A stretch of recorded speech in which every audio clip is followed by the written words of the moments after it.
Благодарам, почитуван председател, почитуван министър, почитувани пратеници.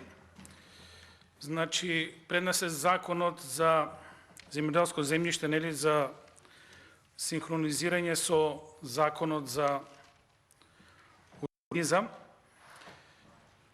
и градежништво. На некој начин, според мене, со овој закон малце си ги губиме ингеренциите. Поголеми ингеренции добиваат урбанистите, меѓутоа тие не секогаш тргнуваат од она што е интерес на земјоделието, шумарството и водостопанството.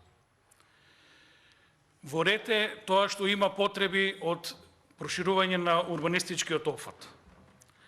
И нормално има различни објекти, меѓутоа има потреба од проширување на опфатите на урбанизираните места, на селата, на градовите.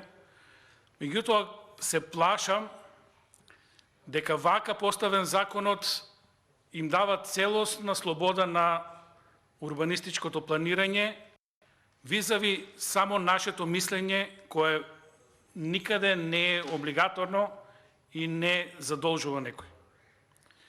Урбанистите се водат од сосема различен концепт од тоа што ние како земјоделие, како шумарство се водиме. На нас приоритет ни е земјата. Приоритет ни е обезбедување на храна и приоритет ни е функционално земјоделство.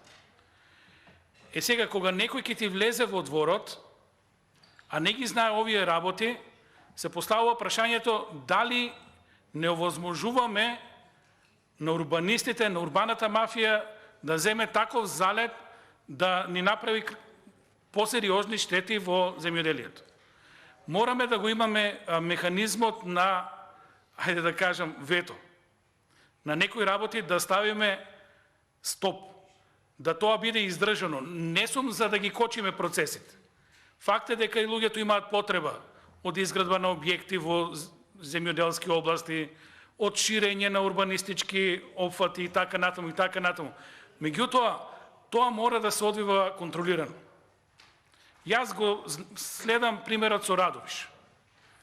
Радовиш е така поставен да од две страни околу Радовишка река, горниот дел, имаме ридско земјиште, надолу е Радовишкото поле. Место градот да се шири по ридовите, ние градот го шириме во полето. И готово да стигнавме до системот за наводнување.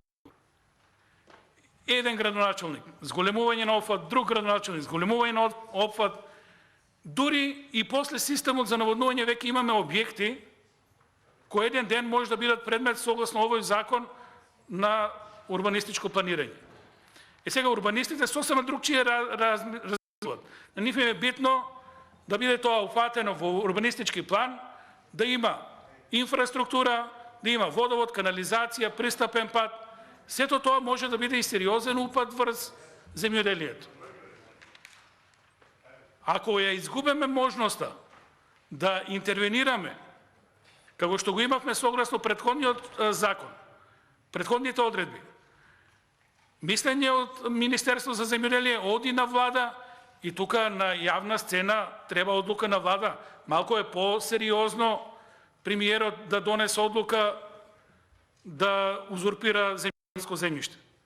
Сега, ние ќе дадеме мислење и тука завршува нашето дејание како Министерство за земјоделие.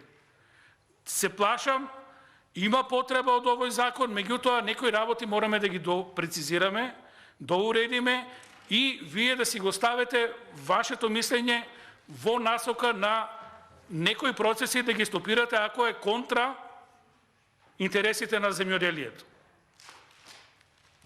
Да не се повторувам, во интерес на времето, сме за урбанистичко уредување на одредени простори, меѓутоа не на штета на квалитетно земјоделско земјиште. Благодарам.